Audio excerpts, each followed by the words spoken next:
Écoute ces mots. Toi qui t'accroches à un espoir, toi qui traverses le brouillard de l'incertitude. Tu portes une promesse, mais souvent, tu ne vois que le désert. Ta foi est forte, mais le changement semble se faire attendre. La vérité, c'est que tu es destiné à la prospérité, non par ta seule sueur, mais par une alliance scellée par la Providence. Il existe une saison de révélation, un moment où le ciel envoie des signaux clairs, des balises que tu dois apprendre à décoder. Ce n'est pas de la magie lointaine, c'est une présence qui travaille pour toi en coulisses. Il s'agit des signes prophétiques.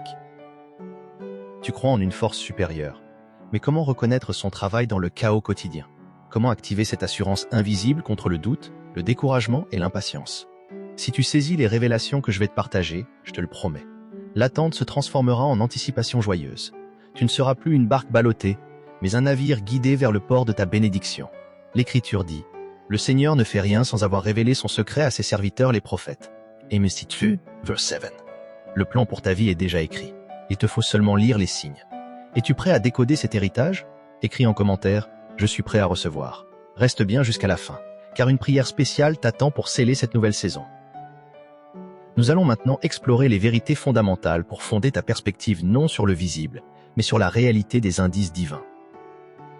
Premièrement, la purification, non la perte. Tu dois d'abord comprendre que le détachement n'est pas une punition, mais un nettoyage. L'univers retire ce qui ne peut cohabiter avec ta nouvelle stature. Cesser de t'accrocher à l'ancien et reconnaître que l'espace secret change tout. Ton cœur se vide pour être rempli à nouveau. Comme le dit la parole, « Toute branche qui est en moi et qui ne porte pas de fruit, il l'enlève. Et toute branche qui porte du fruit, il l'émonde, afin qu'elle en porte davantage. » Jean Fautine, tout. C'est une vérité puissante. Reconnais-tu une forme de nettoyage dans ta vie aujourd'hui? Deuxièmement, la redirection, non le rejet.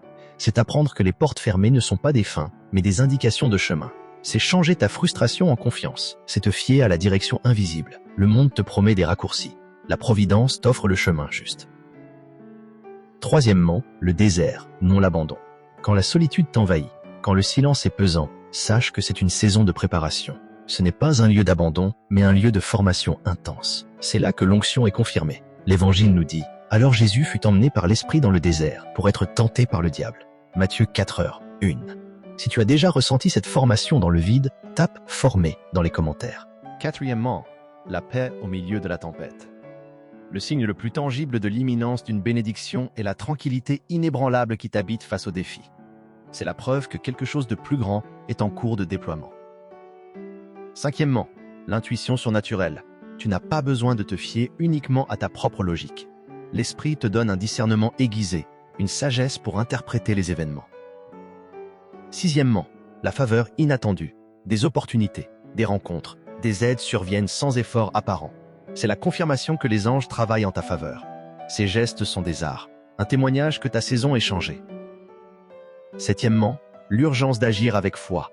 Une conviction profonde te pousse à te lever, à te lancer, à prendre une décision. C'est l'esprit qui presse ton âme pour que tu t'alignes sur le timing divin. Si tu crois en cette poussée, écris « Je bouge maintenant ». Cependant, tu connais les fondations, mais le travail de la providence se fait souvent dans les zones d'ombre. Voici les mystères de la préparation invisible.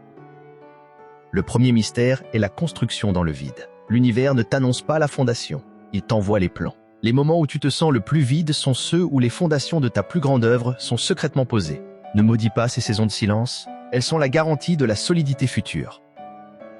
Le deuxième mystère est le murmure de la confirmation. Tu cherches la réponse dans l'éclat, mais elle se révèle dans le subtil. Apprends à te retirer du tumulte, car c'est là qu'il confirme la direction. Le troisième mystère est la restauration des os secs.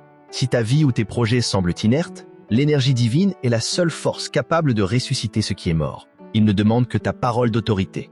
Si tu crois à la résurrection de ce que tu as perdu, proclame restauration en commentaire. Le quatrième mystère est le sceau de la certitude.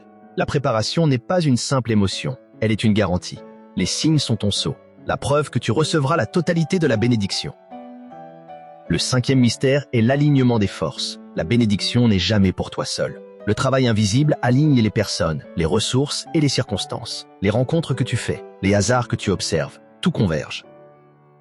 Tu as la théorie. Voici maintenant les transformations de l'âme, les actions concrètes pour que cette saison de signes devienne une réalité quotidienne et t'accorde l'accueil parfait de ta bénédiction. Premièrement, Vide l'espace pour l'abondance. Choisis consciemment de te défaire des vieilles peurs, des pensées négatives qui font obstacle à l'arrivée. La bénédiction ne peut remplir une vie encombrée. Deuxièmement, l'attitude du rempli. Ne te fie pas à ce que tu vois, mais à ce que tu sais. Décide chaque matin de vivre comme si la bénédiction était déjà là. Troisièmement, la simplicité de l'obéissance. La bénédiction est donnée à ceux qui obéissent aux petites intuitions, aux petites directions. L'obéissance est le canal par lequel la rivière de l'abondance coule. Quatrièmement, le langage de la gratitude. Prends la discipline de remercier pour ce qui arrive, mais aussi pour ce qui s'en va. Remercie pour la formation dans le désert, car elle est ta force. Cinquièmement, le bouclier de l'espérance. L'espérance n'est pas un vœu pieux, c'est ton arme. Face au doute, active l'espérance en lui. Elle est la force qui vainc l'impatience. Quelle est la première chose que tu vas lâcher aujourd'hui pour faire de la place à la nouveauté? Écris-la maintenant. Sixièmement, la confiance dans le timing. Quand les mensonges du retard t'attaquent, rappelle-toi que la bénédiction arrive au moment parfait. Confie-toi à sa capacité de t'honorer à sa saison. Septièmement, le repos dans l'attente. Relâche la pression de tout contrôler. Dépose le fardeau de la précipitation. L'univers est en marche pour toi. Tu as entendu le plan divin. L'incertitude et la peur de manquer ne quitteront ta vie que lorsque tu reconnaîtras ces signes et que tu t'aligneras sur leur message. Tu as été appelé à marcher dans la certitude, non dans la fatigue. Les signes prophétiques sont la carte au trésor que le Père t'a donnée. Saisis ces révélations et mets-les en pratique. Si ce message a touché ton cœur, ne garde pas cette lumière pour toi. Abonne-toi à cette chaîne, clique sur j'aime et partage cette vidéo avec une personne qui est dans l'attente de sa bénédiction.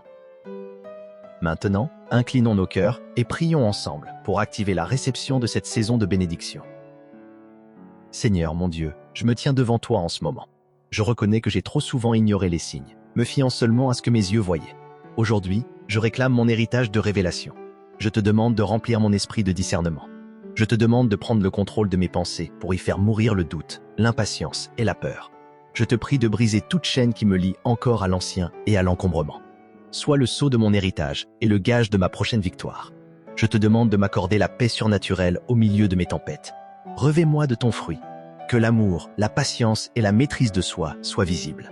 Fais de moi un témoin audacieux, capable de marcher sans peur, car le meilleur est déjà en route. Je reçois ta force, je reçois ta paix. Au nom de Jésus. Amen.